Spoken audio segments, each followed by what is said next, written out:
Gracias. Es la palabra de la Comisión. Gracias, Yosheva. Bueno, un inmenso abrazo a todas y a todos los presentes, los que nos siguen a través de redes sociales. En primer lugar, mil disculpas, ¿no? Hemos empezado este evento casi con 40 minutos de retraso. Los que me conocen que saben que soy un obsesionado de la puntualidad, pero había un problema técnico para pasar algunos videos que queremos mostrarle a ustedes. En segundo lugar, agradecer a los organizadores del evento y decirles lo emocionado que me siento por estar en este lugar tan emblemático,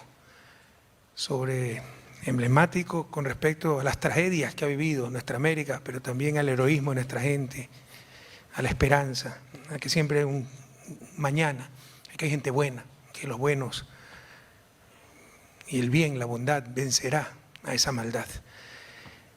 Para mí es un poco incómoda esta presentación porque yo estoy directamente implicado en ella y también los que me conocen saben que detesto victimizarme. Pero mi presencia aquí es porque creo que es necesario que se conozcan estas cosas por el bien de la región, por erradicar definitivamente estas barbaridades que están ocurriendo, antidemocráticas, criminales, contra los derechos humanos, etc. No sé si está lista la presentación, les he preparado una pequeña presentación en PowerPoint. Normalmente me gusta hablar respaldado en PowerPoint porque, bueno, por dos motivos, ¿no? Primero, tres motivos, bueno, dos. Primero, como uno ya está mayorcito, para que no se me olviden las cosas. Y segundo, porque no hablo muy bien el argentino, entonces si no me entienden pueden ver ahí las cosas, ¿no? Bueno, pero no está la presentación. ¿Cómo no la vamos a ver acá, en esta pantalla yo? ¿No la veo? Bueno, gracias a Dios trae mi computadora. El problema es que la batería es muy poca carga y está viejita. Entonces no sé si se pueda conectar allá, para que no se me vaya la señal acá. Okay, cuidado, tumbas ahí. Cuidado las copas. Ahí está el transformador también, ¿no? Hombre precavido vale por 10, siempre traigo. Pero bueno, empecemos. Lawfare en Ecuador, nuevamente agradeciéndoles a todas y a todos por estar aquí, los que nos siguen a través de streaming. Lawfare es la guerra jurídica. Además me han dicho que hay muchos especialistas aquí. Yo no soy especialista en lawfare, soy víctima. Pero yo voy a dar el contexto de lawfare y sus implicaciones políticas. Los tecnicismos legales lo van a dar los señores abogados. Estoy rodeado de abogados, ¿eh? Una mezcla peligrosísima, abogados y economistas. Bueno, a pesar de eso somos buenas personas, no se preocupen. ¿Qué es el lawfare? Es la guerra jurídica. Lawfare es un término en inglés, ¿no? El abuso del derecho y el uso de la difamación y las mentiras en nombre de la lucha anticorrupción. La corrupción es tan grave que los corruptos nos han robado hasta el discurso. Ellos proclaman la lucha anticorrupción como el ladrón que es perseguido y para despistar a sus perseguidores dice al ladrón, para hacer creer que el ladrón no es él. Eso han hecho. Esto es característica de los regímenes fascistas, dicho sea de paso, también actuaban supuestamente luchando contra la corrupción, en verdad era una maldad enorme, querían exterminar adversarios políticos. Y esto también es muy parecido a la lucha contra el comunismo en los 70, ¿no? Entonces, en la santa lucha contra el comunismo desaparecían personas, torturaban, y como les digo, estamos en un lugar emblemático de aquello. Ahora, en nombre de la lucha anticorrupción, destruyen honras, atentan contra los derechos humanos, montan procesos judiciales increíbles, imposibles en verdaderos estados de derecho. ¿Y para qué? Para destruir moral, política, económicamente. También nos buscan quebrar. Yo llevo 3 años, 4 años, es que estoy fuera del gobierno, trabajando solo para pagar abogados. Es más, les cuento a ustedes, creo que nunca lo he dicho en público, pero ya no puedo más. Hemos tenido que formar una fundación que la dirige María José, que está aquí presente, para ver si se recaudan fondos y ayudamos en la defensa colectiva, porque incluso hay gente presa que ni siquiera puede trabajar para pagar su defensa. Chicos que ganaban $1.500 y le han metido 10 juicios penales, 20 auditorías de Contraloría, nos buscan quebrar económicamente y obviamente judicialmente, ¿no? Sobre todo a los líderes más visibles, robarles la libertad para neutralizarlos, alcanzar lo que, por la vía judicial, lo que no han alcanzado en las urnas. Y todo esto es contra los adversarios políticos, que obviamente esos adversarios políticos somos los gobiernos, los dirigentes progresistas, porque esto no pasa con los dirigentes de derecha, pasa con los dirigentes progresistas. La estrategia regional, ¿no? Estas no son casualidades, es como en los 70, con las dictaduras en el Cono Sur, no era casualidad, era el Plan Cóndor. Esto está articulado.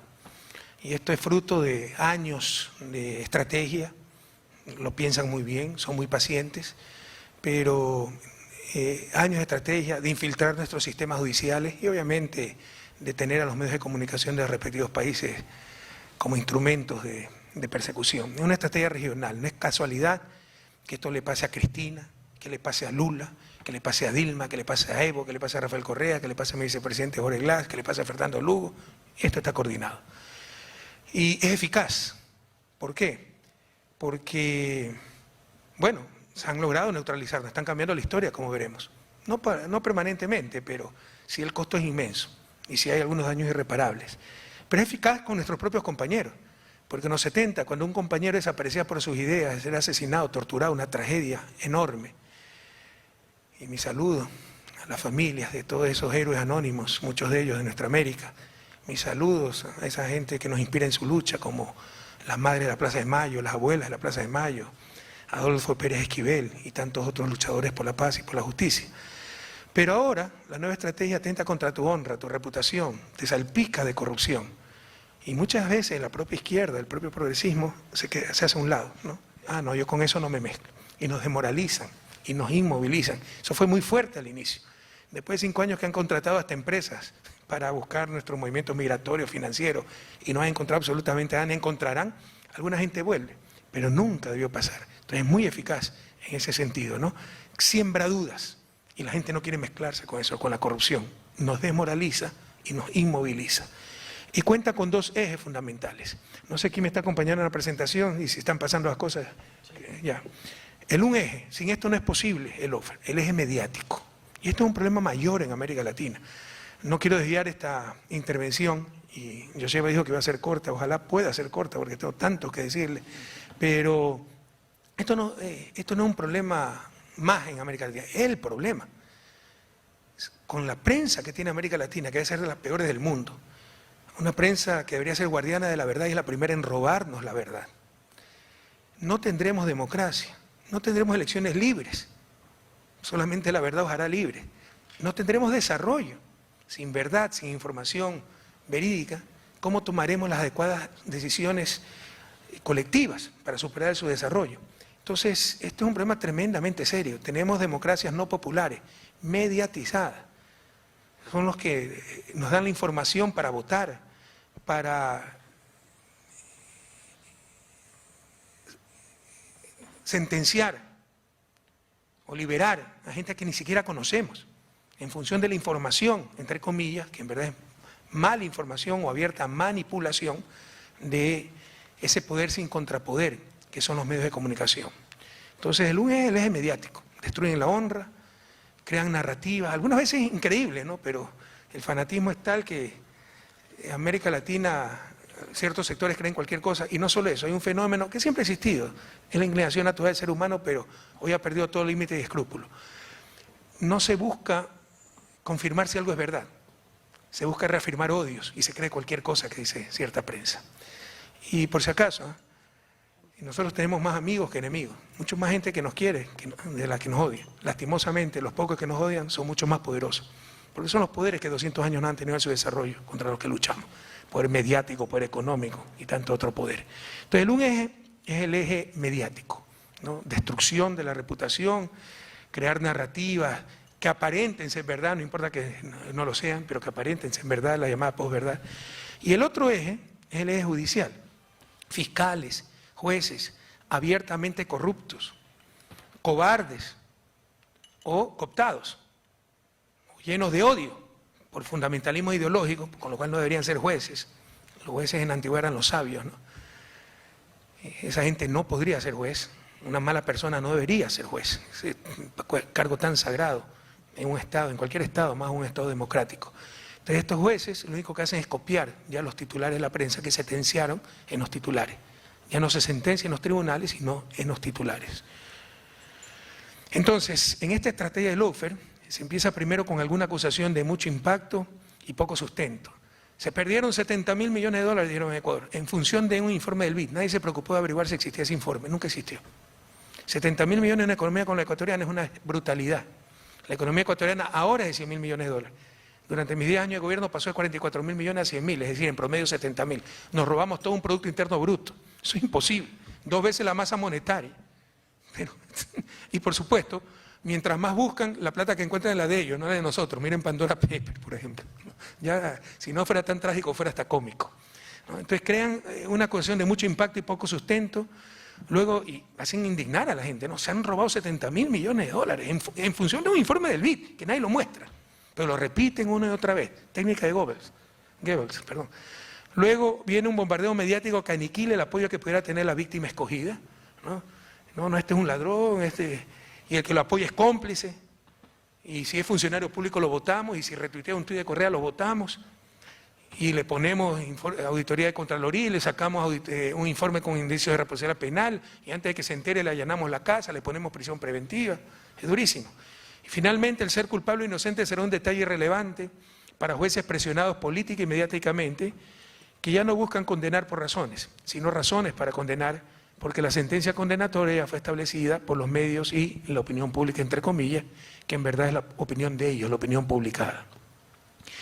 En el caso ecuatoriano, ese lawfare contó con 2 instrumentos, esa brutal persecución política que hemos vivido en los últimos 5 años sin parangón en la historia del Ecuador, al menos en la historia reciente.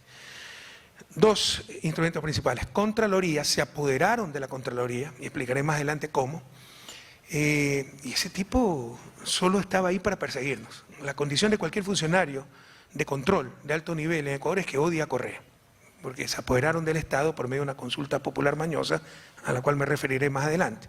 Se pusieron un contralor tan corrupto que lo han tenido ellos mismos que meter preso.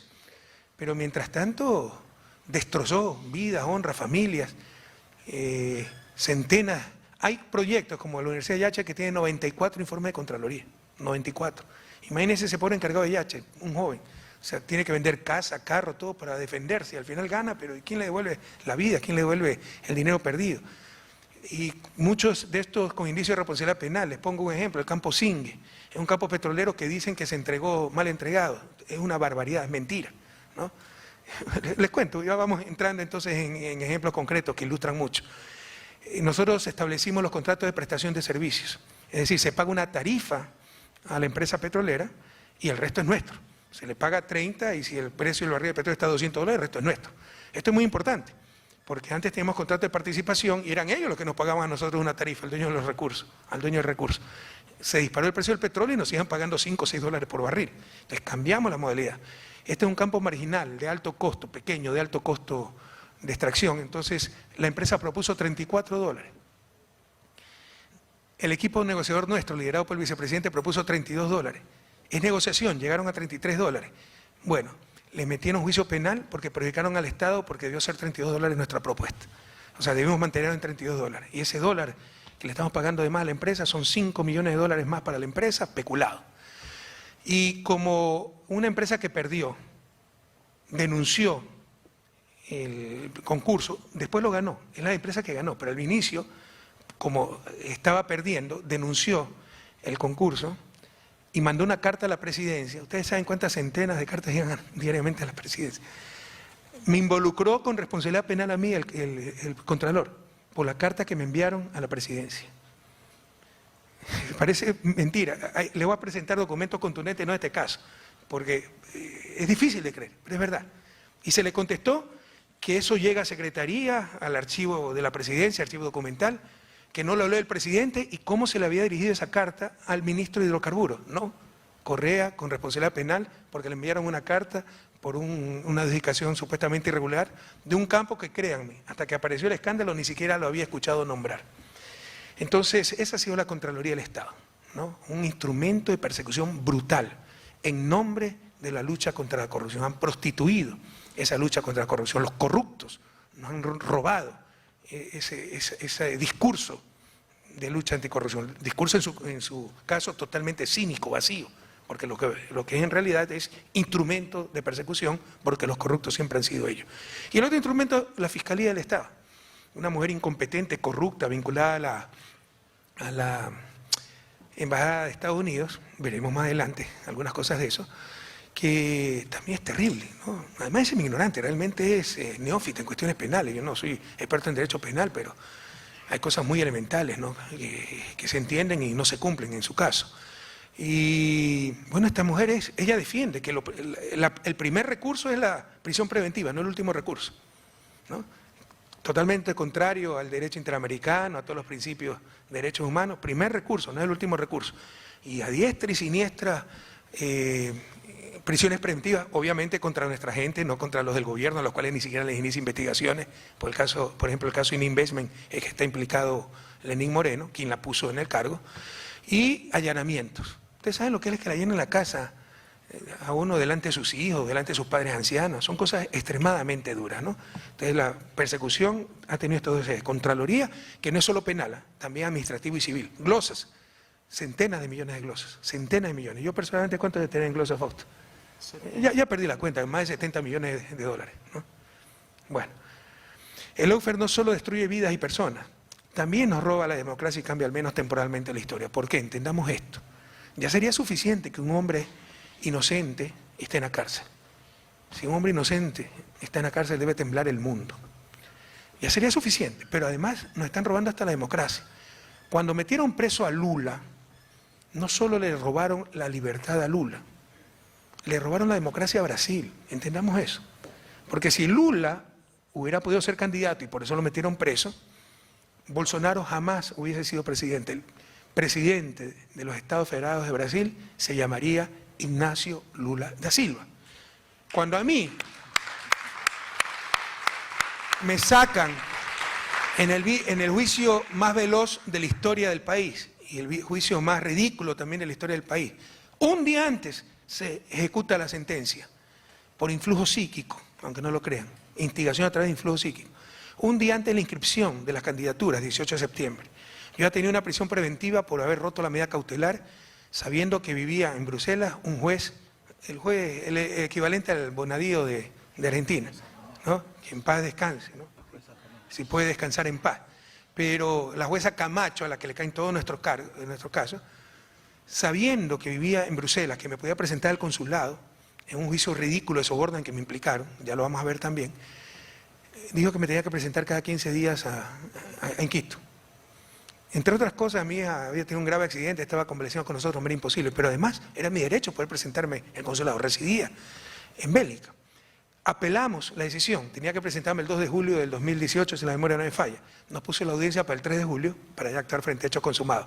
Correa no se presentó, rompió su medida cautelar, le ponemos la máxima que es prisión preventiva. Entonces fue el primer paso para impedirme regresar a mi país. Entonces, esto cambia la historia, nos están robando la democracia. Yo creo, estoy convencido que temporalmente, pero los años perdidos para el desarrollo son irrecuperables, las vidas perdidas, el bienestar perdido para ese buen vivir, pero para nuestra gente y que alcance finalmente el buen vivir. Rapidito, referencias cronológicas de lo que pasó en Ecuador. Ustedes saben que ganamos las elecciones del 2017, tenemos altísimo apoyo popular, yo salí con 70% de apoyo popular y sin una infracción de tránsito. Entonces nos traiciona Moreno, no es que nos peleamos como algunos quieren aparentar y poco a poco se fueron exacerbando las diferencias. No, ustedes pueden ver que Moreno asume 24 de mayo del 2017, 30 de mayo del 2017, ya está recibiendo a Paul Manafort, ex jefe de campaña de Trump, lobista, con empresas chinas para privatizar las empresas estratégicas del Ecuador, y ahí en esa reunión Moreno propone a Manafort que si le daban financiamiento, él entregaba a Julian Assange. Eso está en el juicio, Paul Manafort fue preso por lavado de activos, ese está en los testimonios de testigos presenciales de esa reunión en el proceso de Manafort en Estados Unidos. Entonces, teníamos un lobo disfrazado de cordero, ¿no? Este es un sociópata, nadie puede ser tan perverso, tan cínico y ser normal, ¿no? Este tiene una patología, ¿no? Trató de destruirnos y se destruyó él mismo, está considerado el peor presidente de la historia del Ecuador, pero ¿cuánto daño hizo? Entonces esto empieza con la traición de Moreno, la piedra en el zapato para ese proceso de entregar el país a la derecha, al neoliberalismo, a potencias extranjeras, dando la espalda a lo que es un verdadero fraude democrático, traicionando lo que había elegido el pueblo en las urnas, era el vicepresidente Jorge Glass. Entonces estaba latente el caso Odebrecht. Bueno, con el caso Odebrecht involucran a Jorge Glass, no se imaginan todas las irregularidades de ese caso. Tendría, ya digo, esto, para un seminario de 6 meses, conversar de todo. pero por ejemplo, se le pone prisión preventiva. La prisión medida cautelar es prohibición de salida del país. De un día para el otro, sin haber roto su medida cautelar, el fiscal dice, un fiscal cooptado, corrupto, dice, no hay peligro de que huya. ¿Cómo voy a ir con 30 personas de seguridad, un presidente, vicepresidente en función, sin que nadie se dé cuenta? Y le cambian la medida para prisión preventiva para que corra el plazo de 90 días de declarar abandonada la oficina de vicepresidente y robarse la vicepresidencia de la República. De todos modos, por el delito del que se le acusaba, asociación ilícita con Odebrecht, él podía con el código actual pedir libertad condicional, suspensión condicionada, él me corría los términos técnicos. Le aplicaron el código derogado, pero lo más grave es que ahora con ese código derogado lo acusaron de muchas más cosas, se puede unificar penas y pedir la prelibertad. No, ahora le aplican el código actual. O sea, exactamente al revés de lo que debe ocurrir. Aplicar lo más favorable para la persona privada de libertad, le aplican lo peor. Y el mundo no dice nada. Por eso qué bueno este seminario. Pero lo más grave, ¿cómo se llama el caso? Odebrecht. ¿Quién fue el principal corrupto y corruptor? Odebrecht. Y por si acaso, esto también es una campaña para decir que lo público es lo corrupto. ¿Quiénes corrompen? Los privados. El caso se llama Odebrecht. El caso de corrupción más grave de la historia del país. El más sofisticado de la historia mundial, ¿no? Que sería imposible sin los paraísos fiscales. Así que los defienden los paraísos fiscales y nos hablan de la lucha contra la corrupción es pura hipocresía. Ustedes pueden luchar contra un corrupto nacional que depositó su plata en alguna cuenta y salta que tiene ingresos injustificados en una cuenta en el sistema bancario nacional. Pero ¿cómo detectan una cuenta en Andorra y una coima, un soborno entregado en Andorra? Entonces, defender de los paraísos fiscales y hablar de lucha contra la corrupción es pura hipocresía. Pero en todo caso, el caso se llama Odebrecht. El corrupto y corruptor confeso fue Odebrecht y Ecuador ni siquiera acusó a Odebrecht. Y todo lo hizo en función de un corrupto confeso, Conceição Santos, representante de Odebrecht, y sus testimonios sin pruebas reales. Ahora el no le han encontrado 20 centavos mal habido. Es extremadamente claro el pacto que hizo el gobierno de Moreno con Odebrecht para decirle, te damos una impunidad, pero involucra a Jorge Glass porque queremos robarle la vicepresidencia de la República. Luego empezó una cacería de brujas, eso lo va a profundizar un poco Fausto con titulares de diarios, declaraciones, para todo correísta, todo funcionario público identificado como correísta, le llamaban los topos, hay que votarlo, retuiteaban un tuit mío, se iban al día siguiente afuera. Luego, lo más grave, esto fue un golpe de Estado blando, hicieron lo que llamamos la consulta mañosa, consulta de febrero del 2018, para apoderarse, entre otras cosas, ¿no? Ahí impidieron que yo me pueda presentar como candidato a la presidencia, pero las leyes ríen para el futuro, ¿no? Si se prohíbe la reelección indefinida de Ecuador, bueno, empieza de cero, usted tiene dos elecciones, puede ganar una vez, reelegirse, y ya ahí se aplica la nueva norma. No, le hicieron desde 10 años antes, el 2008, retroactiva, para impedirme, pues eso era con nombre y apellido, impedirme ser candidato a la presidencia. Pero en todo caso, lo medular, lo más grave era la pregunta 3.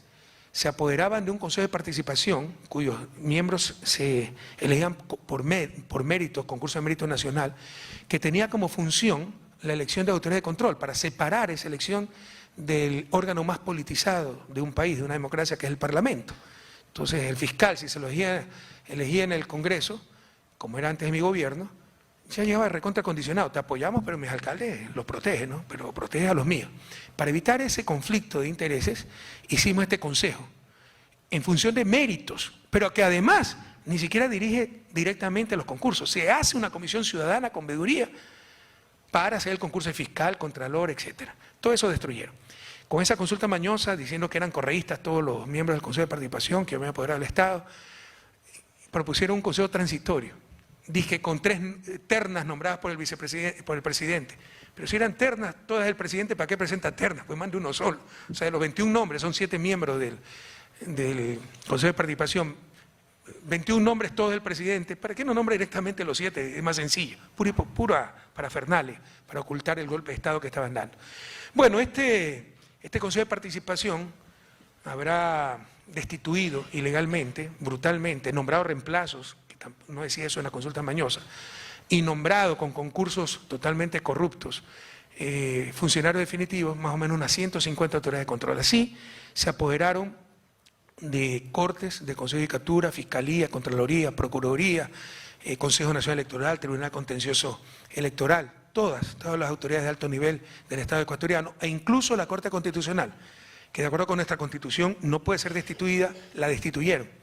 no era nombrada por el Consejo de Participación en la Corte Constitucional, pero se arrogaron funciones. Llegó a tal extremo el descaro que el presidente de este Consejo Transitorio, Julio César Trujillo, se declaró, está grabado, lo pueden buscar, dijo que sus decisiones eran mandatos constituyentes, estaban por encima de la Constitución. Y con eso destituyó a la Corte Constitucional, declaró vacancia constitucional 6 meses y luego hicieron un concurso amañado para nombrar la nueva Corte Constitucional, que obviamente el requisito fundamental para ser miembro de esa nueva Corte es odiar a Correa, ¿no? Bueno, pero el mundo no se enteraba de nada de esto. Así se apoderaron de todo el Estado ecuatoriano. Voy rapidito porque entonces hubo el Consejo de Participación Ciudadana transitorio. Después, bueno, muchas cosas ocurrieron simultáneamente. Nos robaron Alianza País, el partido nuestro, fundado por Ricardo Partiño y por quien les habla, el movimiento político más grande de la historia del país, el más exitoso. Nos robaron en forma absolutamente ilegal. 3 veces tratamos de inscribir a nuestro partido político, éramos la principal fuerza política sin partido, lo impidieron. Participamos en todas las elecciones, hasta la última, en partidos prestados. Y miren los resultados que hemos obtenido, ¿no? Finalmente logramos que nos pasaran un partido ya constituido, le hemos cambiado de nombre, ya tenemos el Partido de la Revolución Ciudadana Lista 5. Pero hasta la última elección presidencial, en abril, estuvimos en partidos prestados porque nos robaron Alianza País. Yo hice la única, tal vez, iniciativa adecuada en función de, qué sé yo, de delegado de mi gobierno para protegerlo, el Instituto de Pensamiento Político y Económico Eloy Alfaro. Eloy Alfaro fue un gran presidente ecuatoriano, el IPE. Ahí trabajaba yo desde Bélgica como director, tenía un sueldo mensual, hacíamos contratos de consultoría con muchos países, conferencias, el contrato con Russia Today, ustedes habrán visto, ¿no? Conversando con Correa. Y uno de esos contratos de consultoría fue con Venezuela. Se nos pagó, creo que $200.000. Denunciaron que le habíamos dado dinero para desestabilizar al país y nos bloquearon las cuentas y eliminaron, ¿cómo se dice la figura? Desaparecieron al IPE, disolvieron, ¿no? A la fundación. Imagínense si yo hacía eso con la fundación de un adversario político, ni me enteraba si tenían fundación y dónde las tenía. Bueno, y eso también es para cortar nuestras fuentes de ingresos, obviamente, ¿no? Bueno, centenas de investigaciones criminales, yo solamente tengo, 47 investigaciones criminales. Uno solo vive para pagar abogados. Con todo respeto a mis abogados, ¿no? que me ayudan con mucho cariño, pero cobran también algunas veces con bastante cariño. ¿Ya? Auditoría de Contraloría. Tienen edificio nuevo, yo llevo, ¿no? Y centenas de millones en glosas contra miembros de mi gobierno. Como les decía, allanamientos, prisiones preventivas. Y aquí viene, ¿no? Algunos casos que por su ridiculez, por sus abusos son emblemáticos. Por ejemplo, el caso Balda. Este fue el caso de un supuesto secuestro del año 2012, me parece, de un delincuente prófugo. Fue un delincuente, o sea, que antes de mi gobierno tenía 20 juicios por alimentos, por estafa, por todo, ¿no? Entonces, es un delincuente.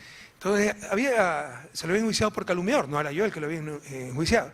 Y había huido del país, de ahí no seguía insultando. Él mismo confesó que vendía equipos de espionaje, hackeaba, etcétera. Está en el proceso de su caso, cómo se reconoce todo eso. Pero bueno, un policía, Raúl Chicaiza, parece que lo trató de detener en Colombia. Y obviamente bingo, secuestro, y el cabecilla, Rafael Correa. Yo a Raúl Chicaiza no lo conozco. Y dijo que le había ordenado por teléfono secuestrar a Balda. El secuestro fue 40 minutos, porque lo liberaron, o sea, no se pudo efectuar el secuestro. Fue juzgado en Colombia, fueron sentenciados, nos declararon inocentes, nos trataron de involucrar, nos declararon inocentes, ¿no? Estaba más que prescrito, pero se inventaron que era con violencia, tortura. O sea, es increíble, increíble. Y por supuesto, 3 especiales de la televisión pública, los titulares de la prensa. Parecía el peor secuestro de la historia del país. Fue 40 minutos de un delincuente prófugo, en verdad eso se llama detención arbitraria, ¿no? Por parte de un policía activo, ecuatoriano, de inteligencia. Bueno, nos involucró. Por eso está preso ya casi 2 años mi jefe de inteligencia. Dijeron que ellos habían armado la Secretaría de Inteligencia.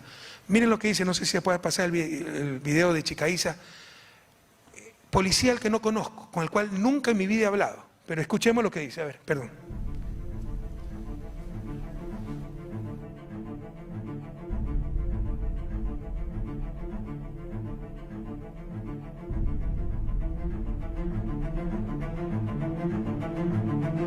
Este caso fue netamente político y en su contexto debo aplicar y debo normalizar que detrás de todo esto estuvo el expresidente del Consejo de Participación Ciudadana y Control Social, el doctor Julio César Trujillo, que si nosotros no involucramos a un superior del Ejecutivo, la cooperación eficaz de nosotros no será válida.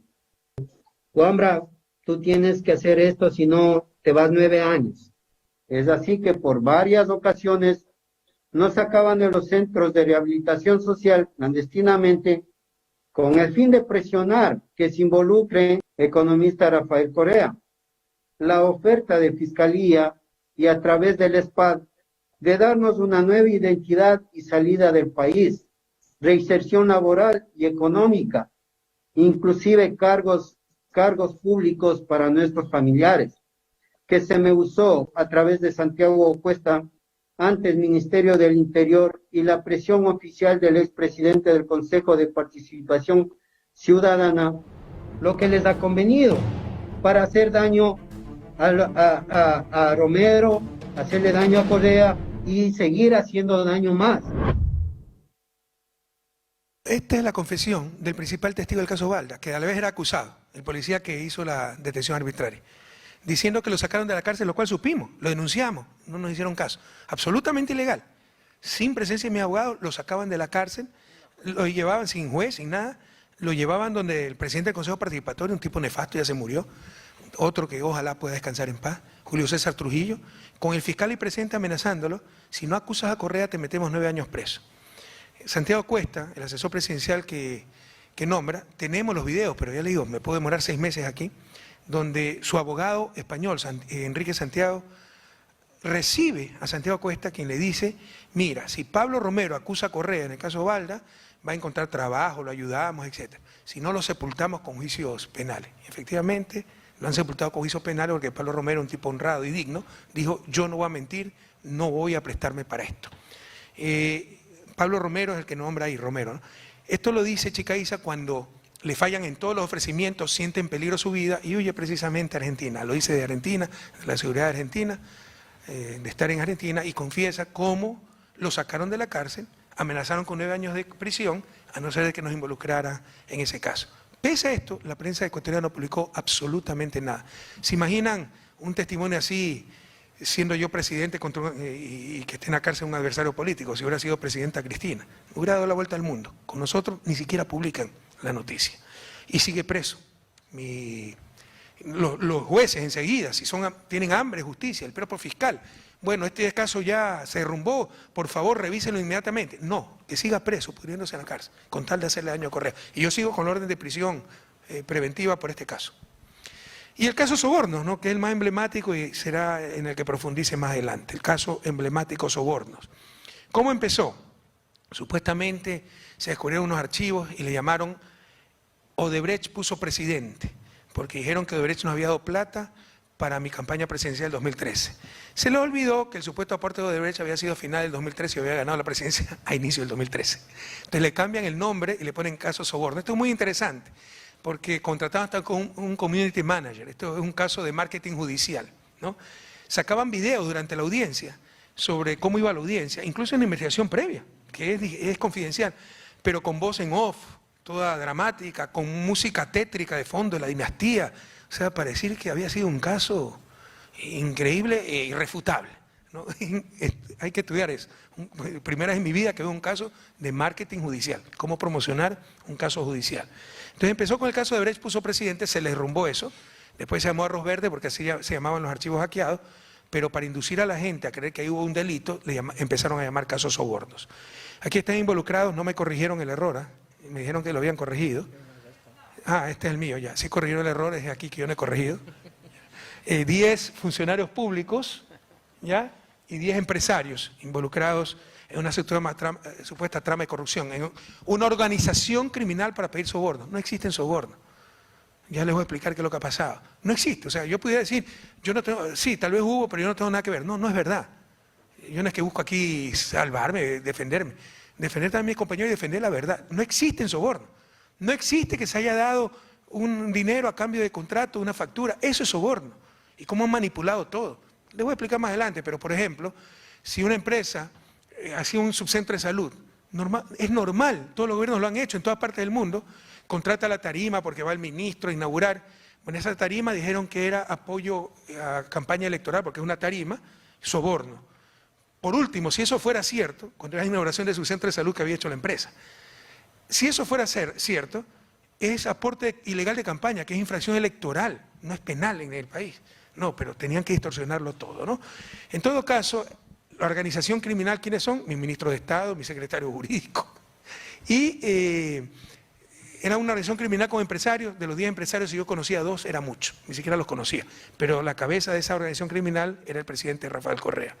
No respetaron inmunidad presidencial, me parece que aquí en Argentina no hay, en Ecuador, y Ludovico le va a explicar, él cree que esto es muy importante. En Ecuador, para enjuiciar penalmente al presidente y vicepresidente, se necesitan 2/3 de la Asamblea para levantar la inmunidad. Pero dice presidente y vicepresidente, no dice expresidente y vicepresidente, pero se entiende que es por los actos de la presidencia y vicepresidencia, porque si no, al día siguiente de dejar el cargo, le caen 10.000 juicios. A tal punto se entiende eso que la jueza Camacho pide, en el caso Balda, que me levanten la inmunidad, y es una orden judicial, o sea, una petición judicial. La Asamblea debía levantarme mi inmunidad o no levantármela. Rechaza la Asamblea ese pedido y dice que no necesita levantar mi inmunidad porque ya no era presidente. La jueza Camacho, en lugar de insistir, se allana y sigue con el juicio a Balda. Para cada caso, levantar la inmunidad no es que sirve para todos los casos que se les ocurre, es para cada caso en particular. Entonces, para el caso Soborno debe hacer una petición similar, si lo había hecho con el caso Balda. Ya no hizo nada, ya nomás no, sigue con los juicios penales. No respetaron inmunidad presidencial. Acusado, la teoría de la Fiscalía es que me acusó de dominio de la organización. Aquí hay expertos legales, penales, ya le digo, ya algo aprendido. Esta es una teoría de Roxin. Roxin todavía vive, está en Alemania, el Klaus Roxin, el creador de esta teoría.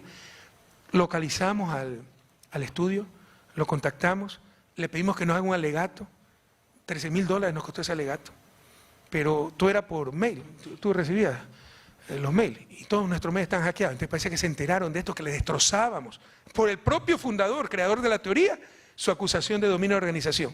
Entonces los jueces en audiencia rechazan la teoría de la fiscal, la acusación fiscal, dominio de organización, pero me condenan de todas formas cambiando a instigador por influjo psíquico, aunque no lo crean, les voy a leer la sentencia, instigador por influjo psíquico, dejándonos totalmente en indefensión, porque nosotros nos defendíamos de la acusación de autor por dominio de la organización y resulta que nos condenan por instigador a través de influjo psíquico, de lo cual nunca nos pudimos defender.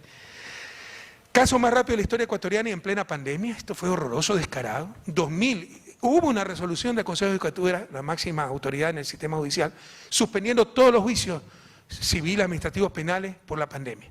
2.000 juicios estuvieron parados, penales, solo siguió el caso Soborno, descarado. A Fausto le dio COVID, no importó, tenía que seguir la audiencia. La última etapa del juicio, casación, cerca, los 20 creo que presentamos recursos de casación. Casación dura por lo menos un año en juicio de acción pública, lo despacharon en 17 días laborables. Y aclaraciones y ampliaciones creo en 48 horas, y tuvieron todo listo, la sentencia ejecutada el 17 de septiembre, ¿por qué? Porque el 18 de septiembre eran las inscripciones para candidaturas. Entonces yo me podía inscribir como candidato, tenía inmunidad, dejaba de tener efecto la orden de prisión por no haberme presentado cada 15 días en Quito del caso Balda, porque no es sentencia ejecutoriada, pero la sentencia ejecutoriada me quitaba los derechos políticos, entonces impidieron que me inscribiera como candidato a la vicepresidencia, idea que se nos ocurrió antes de Cristina, si quieren revisen mis declaraciones, y o como asambleísta, o al menos volver al país. Solo volviendo al país, todos los estudios nos dicen que hubiéramos ganado las elecciones, porque uno de los problemas es que nos habían robado partido político, no sabían en qué lista estábamos nuestros simpatizantes, entonces eso unificaba a toda la tendencia. Bueno, la condena es 8 años de prisión, pérdida de derechos políticos, pago de $778.000, y como en el medioevo, hasta placa de la infamia. Pusieron una placa en Carondelet con todos nuestros nombres, diciendo el caso Sobornos y que esto sirve de lección para que en el futuro se maneje honestamente los recursos públicos. Imagínense, una placa de la infamia en el siglo XXI. Y 300 horas, nos mandaban a seguir 300 horas de ética. Luego, hicieron una ley posterior, la primera sentencia fue en abril, la segunda fue junio, la casación fue en septiembre, ampliación y aclaración en 48 horas. En junio hacen una ley diciendo que todo presidente o vicepresidente, presidente y vicepresidente democrático en Ecuador tienen pensiones vitalicias de por vida, unos $4.000, que es una base importante. Y esto me servía para pagar abogados, tener cierta tranquilidad. Hace una ley diciendo que los sentenciados por corrupción no deben recibir, se les suspende la pensión vitalicia. Pero eso ríe para el futuro, ¿no? Bueno, lo aplicaron retroactivamente y nos quitaron la pensión vitalicia. Yo puedo seguir trabajando, pero Jorge Glass está preso. ¿Cómo mantiene su familia? O sea, verdaderamente hay miseria humana, tratan de destruir totalmente a las diferentes personas, ¿no? Víctimas de su odio. Entonces, con ley posterior nos quitaron las pensiones vitalicias. No sé, los que conocen la realidad ecuatoriana saben que un Maguad ha estado 20 años fuera del país, acusado de muchas cosas. Él sí salió huyendo del país, no como yo que entregué el poder democráticamente. A Dalao Bucaram también estuvo unos 20 años. A ninguno de ellos se le quitó la pensión vitalicia. Quien les habla es el presidente que más largo tiempo en forma continua ha estado en la presidencia de la República del Ecuador. Ganamos 14 elecciones consecutivas y a nosotros que nos quitan la pensión vitalicia. Algo increíble. Y por supuesto, embargo de cuentas y de bienes, ¿no? Tratando de destruir moralmente, económicamente, políticamente. ¿Cuál ha sido la realidad? ¿De dónde apareció todo este cuento de los sobornos? Nosotros teníamos un fondo de solidaridad en la presidencia, aportábamos de nuestro bolsillo. Están los aportes, están los recibos, ¿no? Que lo manejaba una asistente que se llamaba Pamela Martínez, y con eso se utilizaba para, si el hijo del conserje era un gran alumno y no tenía computadora, les dábamos la computadora. Si se le quemaba la casa a la viuda de un héroe de la patria, un soldado que luchó en el CENEPA, le ayudábamos a pagar su casa. O para si a un cantautor, me acuerdo que se cortó el dedo, no podía trabajar, se le hizo un préstamo y para que no iba a poder pagarnos, $2.000 se prestó, para que dignamente pueda pagar ese préstamo. Se le dijo, bueno, paga con contrato, se lo contrató y eso se encargaba mi asistente para el cumpleaños de Ricardo Patiño, ustedes verán en la sentencia. Y los sobornos se utilizaban para fiesta, poco menos que para bacanales, para orgías, o sea, es algo increíble, increíble.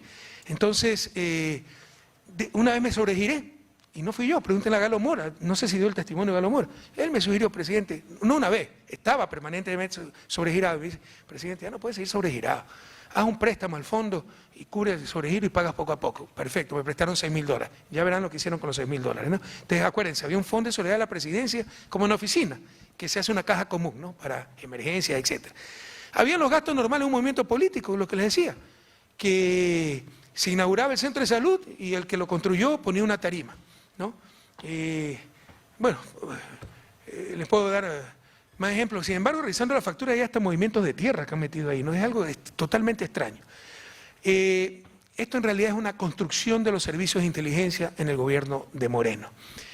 Estos archivos, de donde sacan todas estas historias, mezclando todo, entre ellos los archivos del Fondo de Solidaridad de la Presidencia, los hackearon en el 2016. Tenemos el peritaje internacional colombiano. Ustedes dirán, en 2016 era su gobierno. Sí, los servicios de inteligencia tienen vida propia. ¿Ustedes creen que uno puede controlar hasta el último agente de inteligencia, que además la cabeza, por nosotros, nuestro gobierno era civil, unificamos todo el servicio de inteligencia, pero el servicio de inteligencia de la policía, el uno de las 3 ramas de las Fuerzas Armadas, los demás, los 4 que tenemos. Entonces hay gente que nos odia. Entonces hackearon esto está comprobado por peritaje del 2016, prueba indebidamente obtenida, entre comillas prueba, ¿no? Y los modificaron hasta el 2018. Entre las modificaciones que hicieron fue unir estos gastos, la tarima para el centro de salud, con los del Fondo de Solidaridad de la Presidencia para que me involucren a mí en todas estas cosas, ¿no? ¿Qué otro elemento hay aquí? Una asesora corrupta, Pamela Martínez, que llevaba este Fondo de Solidaridad, ya ni siquiera trabaja en Carondelet, se llama el Palacio Presidencial en Ecuador, Carondelet, pero ustedes revisan las noticias de los periódicos, poco menos que trabaja en mi falda, ¿no? Así tergiversan todo. En todo caso, esta señora, a mis espaldas, es abogada, había hecho una compañía que recién me enteré de su existencia y del nombre con el escándalo, ¿no? ¿Cómo? Ya me olvidé, Nexo Global, que supuestamente vendía servicios legales y en verdad era un pretexto, una coartada para vender favores, ¿no? A Odebrecht se le pidió plata y obviamente trataba de influir con sus contactos para beneficiar a Odebrecht. Entonces, esta señora era corrupta. Así normalmente funciona esto, un caso de corrupción concreto, y arman toda la parafernalia para involucrar a la víctima, con esta figura de cooperación eficaz que tiene que ser revisada en nuestra América. no sé si fue invención gringa, pero en Gringolandia esto es muy común, pero es terrible para el caso ecuatoriano. A un corrupto confeso, probado más allá de cualquier duda, se le dice, mira, si no acusas a tal persona, te meto 10 años preso a ti y a tu familia, y acusan a cualquiera pues en esa desesperación. Entonces esta señora la amenazaron, nos lo contó, se lo contó a mi abogado, que en esa empresa Nexo Global trabaja su esposo, sus hermanos, y que si no nos involucraba, metían preso a toda su familia. Y se prestó para decir cualquier cosa. Pero sin ninguna prueba en concreto. O sea, un testimonio inválido, porque el testimonio debe estar respaldado por cuestiones reales. Ah, no, le dimos $1 millón a Correa. Bueno, ¿dónde se los dio? ¿Dónde están? Me explico. Si no, cualquiera puede mandar preso a cualquier persona. En realidad, esto es un atroz fraude procesal. A tal punto que los jueces, uno o dos, el presidente del tribunal ha puesto a dedo, un juez de provincia para juzgar a un expresidente, ¿no? Y se demostró, porque hay gente que nos quiere, en fiscalía, en sistema judicial, sacaron los mails que intercambiaba Iván León, que se llama este juez, con la secretaria de la fiscal, preparando la sentencia. Eso está comprobado. Está en esta dirección, justiciaamarrada.org. Teníamos problemas con la página. Hasta ayer funcionaba. Hoy día sabían que había esta mesa, la atacaron y dañaron la página, pero cualquiera la puede ver más tarde o mañana. Todavía no funciona, Marce, ¿no? ¿Verificaron? Todavía no funciona. Ok. Como está de negro ni se la ven las cortinas. ¿No? Bueno, entonces, la cortina habló. O la cortina no. En todo caso, ustedes pueden ver cuando funciona la página, cómo está todo demostrado, los mails que le envía el juez León. Aquí te envío parte de la sentencia. Ah, ponle esto, agrégale el otro, cámbiale esto para sentenciarnos. Deberían estar presos estos tipos, la fiscal, este juez corrupto. Y los que están presos somos los honestos o perseguidos. Por si acaso, dentro de ese tribunal estuvo un juez llamado Iván Saquicela, Iván, ¿no? Un corrupto y mediocre completo. Hoy es el presidente de la Corte Nacional de Justicia del Ecuador por el favor que le hizo al gobierno con esta sentencia.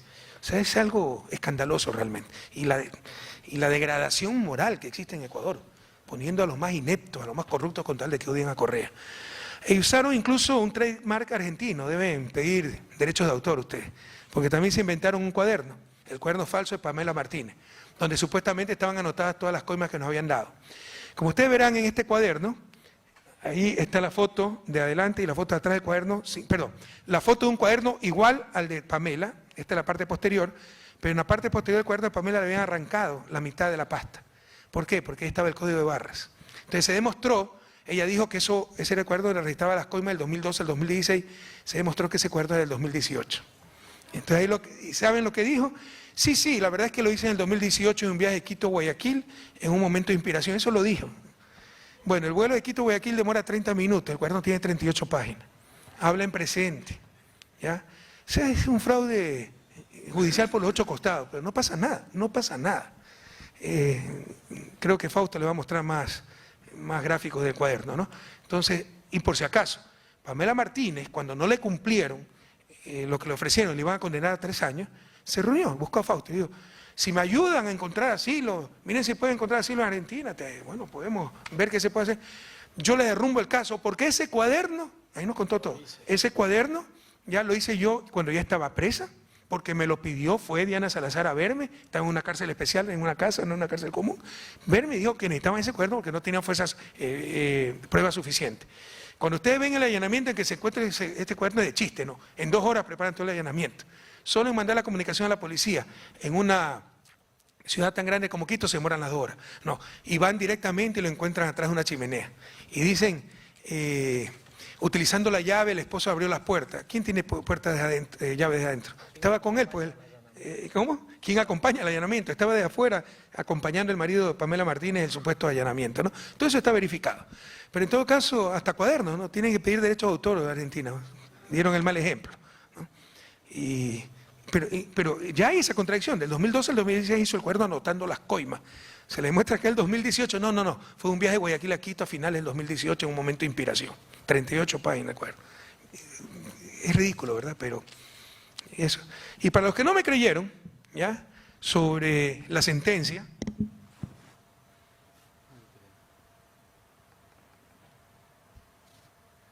déjenme aumentar un poquito esto porque la vejentud ya uno no ve bien. ¿Ya? Aquí está la parte pertinente, la mía. lo que dice, ¿no? Mire, empieza así: en lo concerniente al procesado Rafael Vicente Correa Delgado, pongan atención, esto pasará a los anales de la historia latinoamericana. El procesado Rafael Correa Delgado ejerció sus funciones como presidente constitucional de la República del Ecuador 2007-2017 con un poder total concentrado en sus manos a manera de un autócrata, esto es controlando las 5 funciones del Estado ecuatoriano: ejecutiva, legislativa, judicial, electoral y transparencia. Esto no es una proclama judicial, esto es una proclama política. ¿Qué oportunidad del debido proceso tengo con jueces tan parcializados y ni siquiera guardan las apariencias? Luego, la prueba evacuada en audiencia de juicio resultó incontrovertible para determinar que el procesado Rafael Correa Delgado, recuerden que me acusaron por dominio de la organización, hizo surgir sobre un grupo de personas, específicamente sobre un grupo de funcionarios públicos de entera confianza, mediante un influjo psíquico, la resolución de realizar el injusto cohecho pasivo propio agravado. Ustedes se ríen, ¿verdad? Si no fuera tan trágico, fuera cómico. Un expresidente de la República condenado por influjo psíquico. Y no contra una persona, contra todo un grupo de personas, y no cualquier persona.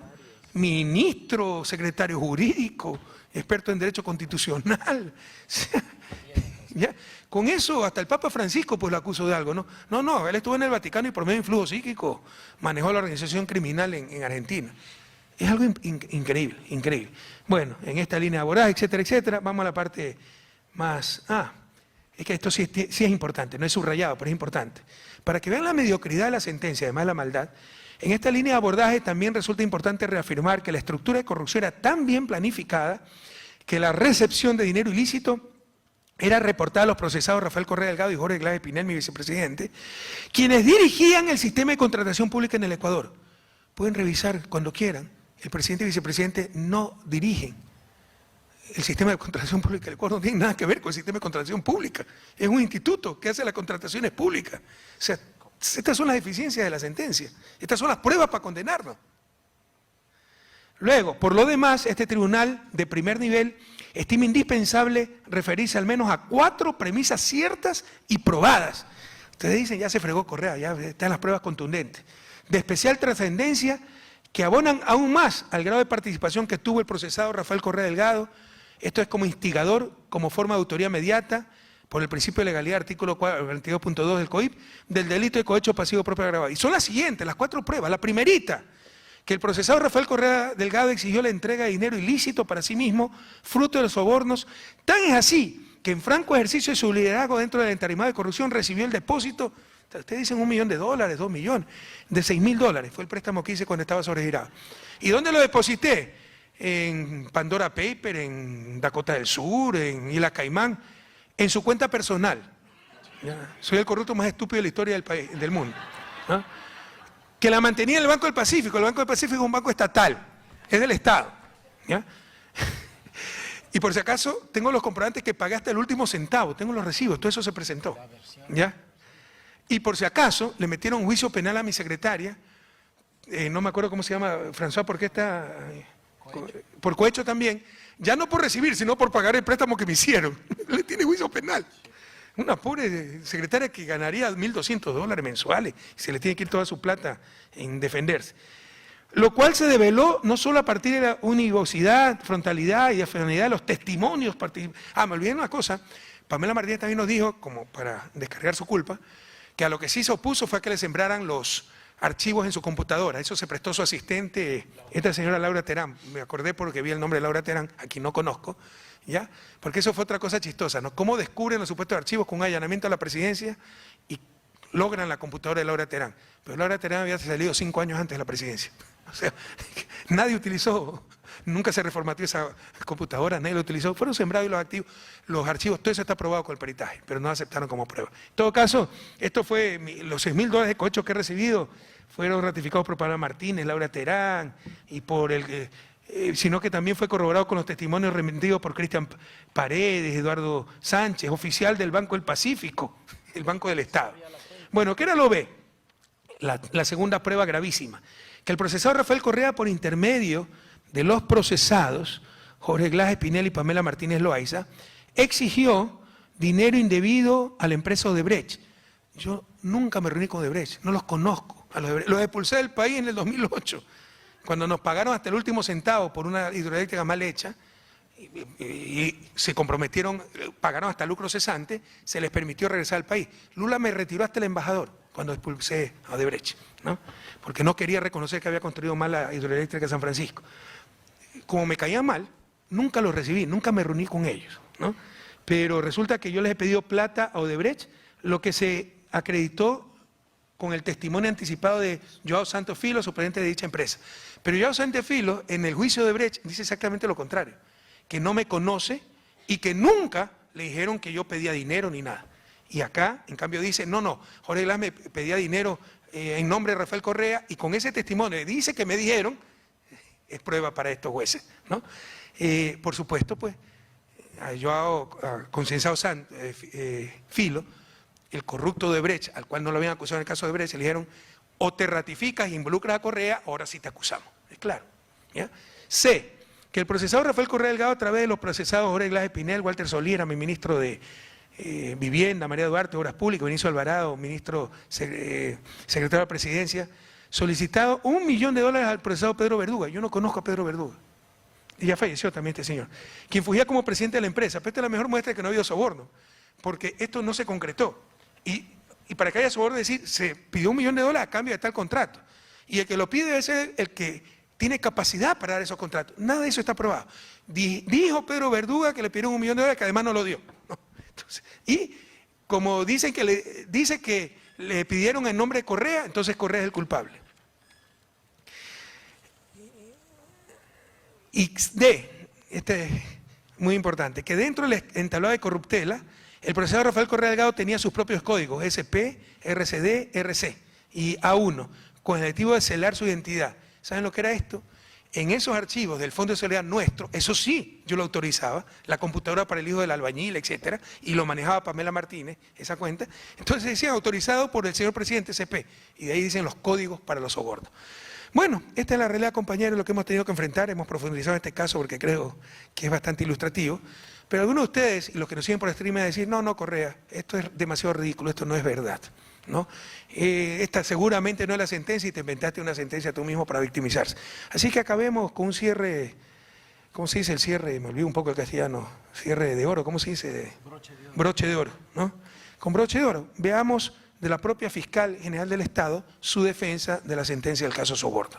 Adelante. Entonces, los jueces han sentenciado como instigadores tanto al señor Rafael Correa Delgado como al ciudadano Jorge Glass, que ellos, a través de su influencia, irradiaron para que sus ministros, secretarios de Estado y asesores cometan los delitos.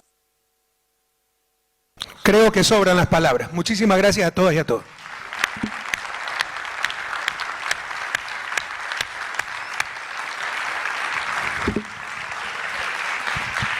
Déjame aclarar algo, Joseba.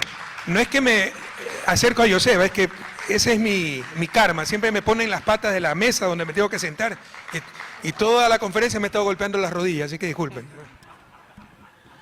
Ok, si quieren, vamos a tomar algunas preguntas. No sé si hay micrófono para la sala. Y después una pausa de 5 minutos.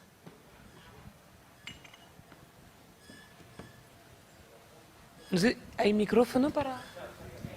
Ok.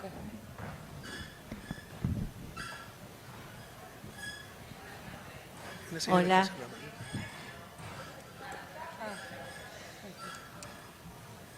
Sí, se puede. Hola. No, aquí es aquí. Perdón, no, una duda que tengo desde el principio de toda esta situación, y es ¿en qué momento el expresidente de Ecuador, se me fuera el nombre de su sucesor, se convirtió en la persona que finalmente resultó ser? No hubo ninguna muestra, no hubo ninguna posibilidad de percibir, ninguna demostración antes que hubiera podido prever la persona en la que era realmente sus intenciones, porque la verdad que Digo, no dudo de la buena fe cuando fue elegido y por algo lo habrán puesto o habrá hecho una carrera política, pero me cuesta mucho creer que alguien se acueste de una forma y se levante de otra tan diferente, que termine violando y birlando toda la confianza de quien los votó y de quienes lo acompañaron a llegar a ese puesto, porque él llega respaldado por un proyecto político que había conducido y que había acompañado toda una cuestión latinoamericana que se estaba construyendo. Entonces, la verdad que, perdón, pero digo, me cuesta mucho creer, o es un sociópata realmente, y bueno, la verdad que nadie pudo preverlo y no se pudo percibir, o había algo más atrás que tampoco se pudo ver y es muy buen simulador. Entonces, perdón, pero realmente necesito saber qué es lo que pasó ahí, porque es difícil entenderlo. Porque uno más o menos puede prever qué puede esperar del otro. Es muy difícil que sea tan grande la sorpresa y sobre todo tan abrupta. Hay cierta gradualidad, hay cierto gradualismo que uno puede ir observando, pero no de un día para el otro. Y a ese nivel, a ese costo personal tan alto que hay que pagar para eso, ¿no? Perdón. ¿Qué quiere que le diga? Es lo que ocurre una vez cada 100 años. Tenemos un psicópata ahí que el único que es excelente es el cinismo. Yo creo que un tipo sin valores, ¿no? Entonces vio ya cerca de ganar las elecciones, porque le íbamos a ganar, que más le convenía estar con el otro lado, con Estados Unidos, con las élites. Él no es de las élites. Entonces, no me gusta meter con la familia, pero él y su esposa siempre han aspirado a que las élites lo recojan, ¿no?, en su seno. Y decidió meternos a puñalada, pero para todos fue una sorpresa. No hubo ningún indicio, nunca, por el contrario. Lea las intervenciones de él, hace conferencias sobre la lealtad, lea las intervenciones en campaña. Yo era el mejor presidente de la historia, el mejor ser humano, la Revolución Ciudadana era leyenda, y de repente era todo lo contrario, pero ya de manera absurda, aupado por los medios de comunicación, y se permitieron esas tonterías que no resisten el menor análisis. Por ejemplo, que todo era corrupción en mi gobierno, pero si era el vicepresidente, pues ¿dónde estaba? O sea, o era cómplice, o era un idiota, o no es verdad, pues, pero es tan obvio como eso. Pero nadie le cuestionaba eso. Decía una mentira, y sí, obras con sobreprecio, 71 millones perdidos en corrupción, Correa es un corrupto y los correístas, pero Moreno no. ¿Y dónde estaba Moreno si eso era verdad?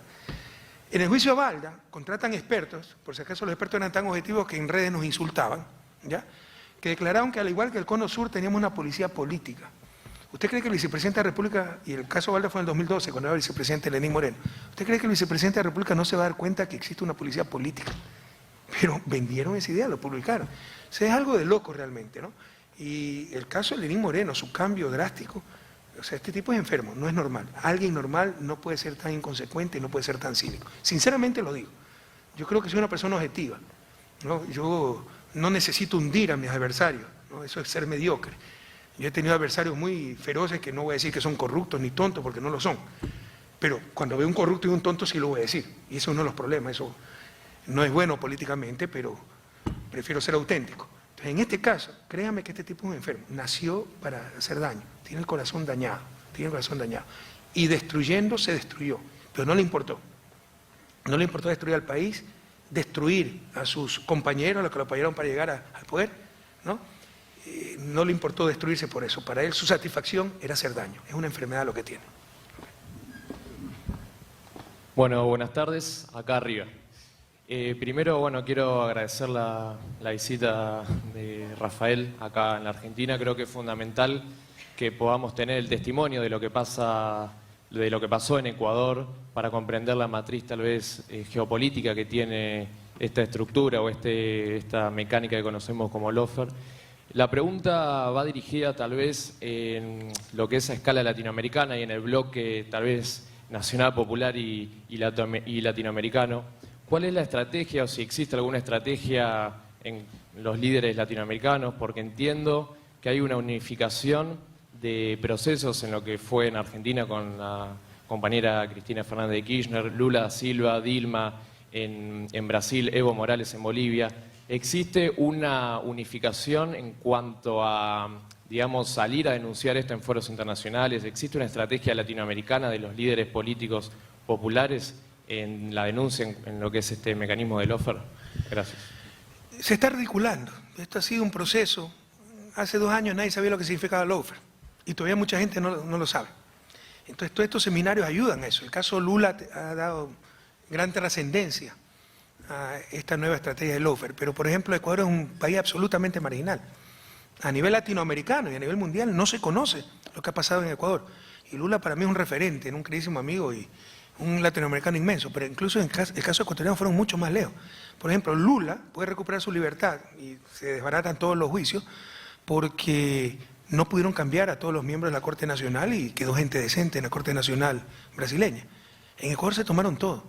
El presidente de la Corte Nacional fue uno de los miembros de ese tribunal, de la condena por instigación a través de influjo psíquico. Imagínense, uno siente vergüenza ajena, ¿no? Lula lo mandaron preso y estuvo en un cuartel de la Policía Federal de Brasil, con la seguridad del caso. Nuestro vicepresidente está en una cárcel común. Como destruyeron todo, Ministerio de Justicia, Ministerio Coordinador de Seguridad, Ministerio del Interior, es un desastre la seguridad en Ecuador. Solo este año ya llevamos 300 muertos por motines en las cárceles.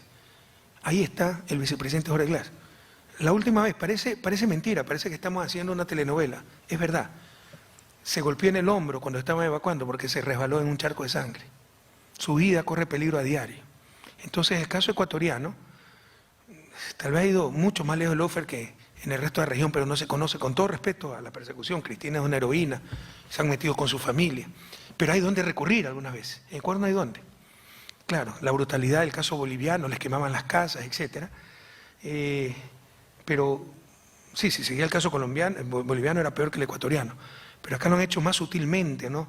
Lenín Moreno, por su condición, generaba empatía, simpatía, y no pasaba nada en Ecuador, cuando estaban destruyendo todo. Si tenemos alguna estrategia, yo te diría que no, y tenemos que construirla. Eso tiene que pasar por hacer algo con la prensa, y hay que perder el miedo de hablar de la prensa. La prensa no es que es la guardiana de la democracia, nos ha robado la democracia, no es que es la guardiana de la verdad, nos ha robado la verdad. Mi hija es periodista, por si acaso, porque dicen que odio a los periodistas. ¿No? Yo creo que una buena prensa es vital para una democracia, pero una mala prensa es mortal para esa misma democracia. Y la prensa latinoamericana no es mala, es recontra mala. Son instrumentos de manipulación, de persecución. Nosotros enfrentamos, no a los partidos de derecha, enfrentamos a sus medios de comunicación. Aquí Scioli perdió contra Macri, ¿no? En el 2015, perdón. No es que perdió contra Macri, perdió contra el grupo El Clarín. Y eso no es democracia, pues. Para que haya democracia debe haber verdad, información, y tenemos solo manipulación. Entonces es un problema que tenemos que enfrentarlo, y además permite el lawfare, impulsa el lawfare, es componente fundamental de ese lawfare. El otro problema es la independencia del sistema de justicia, pues ahí el problema es más grave, porque haz el sistema que quieras, no solo se trata de sistema, se trata del corazón del ser humano, y lastimosamente no tenemos esa masa crítica todavía de especialistas en derecho que quieran ser jueces, pero que asuman las consecuencias, porque lamentablemente en América Latina algunas veces para ser juez no se requiere solo ser honrado, se requiere ser heroico. Pero si no estás dispuesto a asumir cualquier costo para cumplir con tu deber, no te metas a juez. Y otra alternativa para evitar estas cosas vergonzosas que, como te digo, se ha cambiado la historia. Cambió la elección en Brasil, cambió la elección en Ecuador. Es tener un verdadero sistema interamericano. Lo de lo es irreversible. Nunca ha funcionado. Almagro es una de las peores cosas que ha parido nuestra América. Pero al menos nos hizo el favor ya de exacerbar tanto las contradicciones de la OEA que muchos se están dando cuenta que no sirve para nada. Debemos tener un verdadero sistema latinoamericano, no ideologizado, no politizado, que cuide principios fundamentales, derechos humanos, democracia, Estado de Derecho, componente, dicho sea de paso, una verdadera democracia. Entonces que cuando detecten con esa consulta mañosa del 2018, que fue un golpe de Estado, enseguida lo paren, que hay esa capacidad, esa estructura supranacional para impedir que verdaderamente, sin ideología, en función de convicción de principios, que se rompa la democracia. Dicho sea de paso, esa consulta mañosa fue denunciada a la Comisión Interamericana. Nos dio la razón, la pasó a la Corte Interamericana. La Corte Interamericana iba a dictar medidas, se llaman provisionales, para parar la consulta. Tan evidente era su ilegalidad. No tenía informe de la Corte Constitucional, horrores, ¿no? Era evidentemente inconstitucional por los 8 costados. Almagro manipuló para que sean el domingo las elecciones y el lunes conociera recién la Corte. Y la Corte se pronunció que era extemporáneo, no dijo que estaba equivocado, la petición, que ya era extemporáneo. Entonces se requiere un verdadero acuerdo latinoamericano en función de mínimos que rebasen ideologías, intereses políticos, esos mínimos, respeto a los derechos humanos, respeto a la democracia, respeto a la verdad. Y aquí es otra propuesta concreta. Impulsar la verdad como un derecho humano. Cuando nos roban la verdad, nos están robando muchas cosas, muchísimas cosas. Debe ser un derecho humano.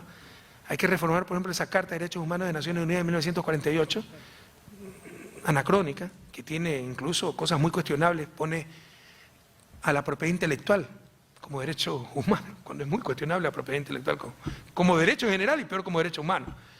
Pero lo que sí es un derecho humano es la verdad, el derecho a la verdad. Sin la verdad te manipulan, eres esclavo, solamente la verdad os hará libre. Entonces eso es algo muy concreto, que podemos impulsar como región, como CELAC, ¿no? La verdad como derecho humano. Pero no hemos tenido esa estrategia, hay que empezar a construirla. ¿Okay?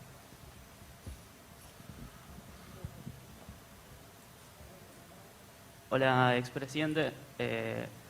Yo quería saber, cuando usted nombró lo del eje mediático, que era parte del lawfare, quería saber si no hay una especie de ley de medios que no controle a los medios de comunicación, sino que evite que estos medios de comunicación sean parte del mismo lawfare. Lo primero que hizo Moreno fue derogar la ley de comunicación. La dejaron en membrete, porque fue un mandato constitucional refrendado en las urnas. Yo después, como no boicoteaban la ley de medios que establecía la transitoria cuarta de la Constitución del 2008, hizo una consulta popular en el 2011 preguntando nuevamente al pueblo ecuatoriano, ¿quiere una ley? No es de medios, es de comunicación, incluye medios, pero incluye, por ejemplo, salarios mínimos para diferentes profesiones, fotógrafos, reporteros, porque la mayor explotación laboral está en los medios de comunicación. Incluye el derecho ciudadano a la réplica, a la corrección de una noticia falsa, etcétera. Institucionalidad, superintendencia de comunicación y todo aquello. Entonces ratificó el pueblo ecuatoriano, pasó esa ley, 2014 por ahí, dijeron los medios de comunicación que se les había acabado la libertad de expresión y todos los días podían insultar al presidente, ¿no? Pero lo primero que hizo Moreno para tener de aliados a los medios de comunicación, a la prensa corrupta, hegemónica, fue vaciar esa ley de contenido, vaciaron todo lo trascendente, dejaron el membrete, pero ya no sirve para nada. Por supuesto que hay que tener leyes de comunicación y que, entre otras cosas, regulen a los medios. No hay que tener miedo a hablar de esto. ¿Qué es democracia? Donde todo poder tiene su contrapoder. ¿Cuál es el contrapoder? Pues ese poder mediático. Ellos mismos se jactan diciendo, somos el cuarto poder. Bueno, ¿cuál es su contrapoder? Dicen que critican al poder. Si el poder son ellos, ¿pues quién los critica a ellos? Además que no es que critican al poder, critican a los gobiernos progresistas. Y ganar las elecciones no es ganar el poder, los poderes fácticos siguen ahí, poder económico, poder militar, ¿no? Poder mediático. ¿Cuándo critican a los verdaderos poderes? No, porque critican a los gobiernos progresistas. Y eso es otra cosa que no entiendo, ¿no? Algunos dicen, periodistas, no, el periodismo está para criticar al poder. Primero te digo, no es verdad, critican a los gobiernos progresistas, no al poder. Y segundo, sí, yo no soy experto en eso, pero me parece un absurdo. Yo creo que su principal deber no es criticar al poder, si es un poder bueno hay que apoyarlo, ¿no? Pero, o crítica constructiva, su crítica es malsana. Pero yo creo que su principal deber es ser guardianes de la verdad. Y como lo he repetido y lo seguiré repitiendo, no solo que no son guardianes de la verdad, nos la han robado la verdad. Entonces las leyes de comunicación son indispensables en nuestra América y no hay que tener miedo de hablar de esas cosas. ¿Okay? Por favor, hacemos una pregunta más de la señora aquí. Sí. Ah, ¿ya está? Ok. Bueno, una pregunta más y después... Ah, ¿nada más? Ah, ok, todo bien. No, sí, ahí está el micrófono. Ok, si está ok para ustedes, hacemos una y después...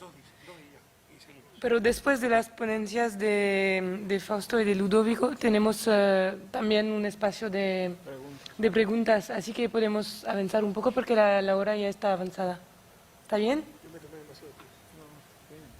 Bueno, la pregunta es, presidente, con mandato cumplido, digamos, porque acá lo tomamos así, ¿cómo resiste en su familia y usted para poder seguir adelante con esta historia? Me vas a hacer llorar y prometí no llorar hasta ganarle y recuperar la patria para la patria grande, ¿no? Es muy duro, ya te digo, no me gusta hablar de mi situación personal, no me gusta victimizarme, yo elegí esta opción, sabía lo que me arriesgaba. Una de las grandes tristezas es cuando ves en el largo plazo, ves que así ha sido la historia de nuestra América. El presidente que ha querido cambiar realmente las cosas en función del bien común ha sido asesinado o perseguido, así que me siento afortunado, porque al menos sigo vivo. Pero es descorazonador ver que no logramos cambiar esa inercia, ¿no? De que se avanza tanto y es tan fácil destruir. y vuelven los mismos de siempre. Pero así, hay que seguir luchando, que nos roben todo menos la esperanza. En todo caso, es muy duro, es muy duro. Te digo, uno puede decir, bueno, yo tomé esta opción, sabía a lo que me enfrentaba, pero la familia no tomó esa opción y la involucraste. Entonces es injusto, ¿no? Ingenuamente yo creí que habiendo trabajado día y noche durante 10 años por mi patria, sin no solo no haber tocado 20 centavos mal habidos, dejado hasta la última pluma de fero que recibí en poder del pueblo ecuatoriano, hice un decreto, no había ley. Yo recibí $2,5 millones en regalo, ¿ya? No había ley, yo podía llevarme todo eso a mi casa. El rey de Arabia, en la primera cumbre del OPEP, en que volvió a participar el Ecuador porque nos reintegramos al OPEP, le regaló un juego de esmeralda de $640,000. Eso se subastó y sirvió de ayuda para casas para los pobres, etc.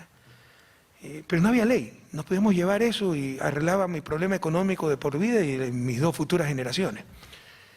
Dejamos hasta el último centavo, hasta el último obsequio recibido en manos del pueblo ecuatoriano, y si no tenía valor simbólico lo subastamos para ayudar por obras de beneficencia.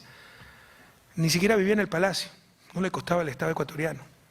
Tratábamos de ahorrar hasta las mínimas cosas, por ejemplo, el desayuno de avión presidencial, había catering, costaba $40 cada desayuno. Decíamos que lo prepararan en el Palacio de Carondelet y nos llevaran el desayuno, porque salíamos 6 de la mañana, 7 de la mañana, y ahorrarnos esa plata. Nunca contratábamos catering. Si regresaba de noche de Guayaquil, comprábamos en tarrinas arroz con menestra, llamábamos allá arroz con frijoles, carne asada, en un puesto enfrente del aeropuerto, y eso comía el presidente de la República, lo vimos todo. Y ahora que nos digan ladrones, los verdaderos ladrones. Y como dice Cristina, cada vez que buscan la plata, nuestra mala vida, encuentran su plata, mala vida. Y con los medios de comunicación nos siguen acusando a nosotros de ladrones. Como decía Chávez, váyanse al carajo, los ladrones siempre fueron ellos. ¿Cómo aguantamos? Es muy duro, es muy duro. Yo he tenido una vida dura. Yo puedo aguantar, pero sí duele en el alma que sufra también la familia. Por ejemplo, mis hijos nos quitaron la seguridad, a mí me quitaron pensión vitalicia, seguridad. Me acusaron de lavado de activos en Bélgica, me suprimieron como 3 cuentas bancarias, de todo, de todo. Iban periodistas a fotografiar mi casa, a calumniarme, a hacer videos montados, que vivía en ciudades de lujo. Entonces, la familia vive en constante intranquilidad, ¿no? Por su seguridad, su privacidad.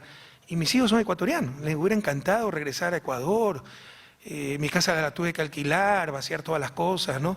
Ya no es mi casa, se la pasé a mis hijos por cuestiones que no voy a decir aquí públicamente, pero se entienden. Pero incluso si tuvieran dónde llegar, sería suicida regresar en estos momentos al Ecuador, porque han exacerbado tanto el odio. Entonces, obviamente, la familia sufre muchísimo. Pero ahora, mi situación personal no es nada al lado de don Jorge Glass. Ya tiene más de 4 años preso. Le prohibieron enajenar sus bienes, le quitaron la pensión vitalicia, está preso. ¿Cómo mantiene a su familia?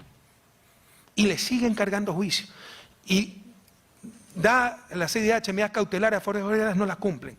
Y ya tiene que salir con prelibertad y lo condena con el código anterior, le aplican el código actual y no le dan la prelibertad.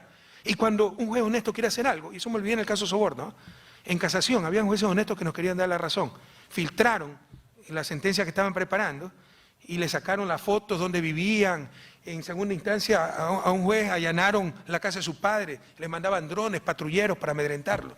Sobre todo la que se encargaba de todo esto era una ministra de Interior nefasta, María Paula Romo. No, por supuesto está en Washington viviendo y su esposo trabajando en OEA, ¿no? Eso es lo que tenemos que enfrentar día a día. Entonces, bueno, es duro, pero no es nada comparado con lo que está pasando, por ejemplo, Jorge Glass. Y yo les pido a todos ustedes que se preocupen de ese caso. Ya es demasiado, ya realmente es demasiado. O sea, quieren destrozar su familia, su vida, quieren destrozar todo. Disculpe. Es muy corta, lo prometo. La pregunta, ¿me permite, expresidente, hacérsela? ¿Perdona? ¿Me permite que le haga la última pregunta? Sí, por favor. Gracias. Bueno, primero quiero decirle que es un honor estar acá escuchándolo. Estoy muy emocionada y seguramente todos acá estamos muy emocionados. Hay 2 momentos de nuestra América que lo acompañan a usted como figura central, que fue sumamente inspiradora para muchas personas en el continente. Permiso, me saco el barbijo. Recuerdo el día en que usted presentó el Banco del Sur. Fue un día maravilloso, sumamente inspirador. Se quedó en el sedimento de la cultura emancipadora de los pueblos. Y el otro es cuando usted sentó a Uribe Vélez, después de que bombardeara Colombia, territorio ecuatoriano, para matar a Reyes y apoderarse de la computadora que después fue el Cuadernos de Colombia, la causa Cuadernos de Colombia, sabe bien a qué me estoy refiriendo. Explicarle a nuestros jóvenes, que es hoy la tarea, porque hay que seguir luchando, a pesar de la caza de brujas que han llevado adelante contra nuestros líderes y nuestras lideresas, es explicarles por qué a ustedes los han convertido, los han puesto en el paredón, ¿por qué? ¿Cuáles son las razones de eso? Yo recuerdo esos 2 días y nunca me los voy a olvidar. Pero quisiera que usted nos dijera cuáles fueron los hechos, cuáles fueron las decisiones que se tomaron en su gobierno que tocó los intereses de los dueños de todo el mundo, que motivaron esta guerra que declaró Estados Unidos al continente. Gracias. Y Gracias a ti. Mi cariño y mi respeto. Gracias, muchas gracias. Yo creo que la respuesta la dio Lula, ¿no? Cuando dijo, nunca pensé que luchar contra el hambre, dar educación, salud, ayudar a los pobres, despertará tanto odio. Nosotros fuimos una amenaza para el sistema, una amenaza real. No es izquierda, que pide lo imposible y que es parte de los adornos de la pseudodemocracia. Es funcional a la derecha, porque hablan de pluralismo, porque hay una izquierda que nunca va a llegar al poder, ¿no? Nosotros fuimos izquierda con vocación de poder, que ejercimos el poder y lo ejercimos exitosamente. Entonces somos un peligro para el sistema y tienen que aniquilarnos, así de sencillo. Y eso va a continuar. Y tendremos que prepararnos para eso. La lucha es muy dura, pero hay que darla. 200 años de su desarrollo ya son suficientes. ¿Y sabes qué? Pese a todo, lo volvería a hacer 1000 veces. Y pese a todo, tengo la convicción de que al final venceremos.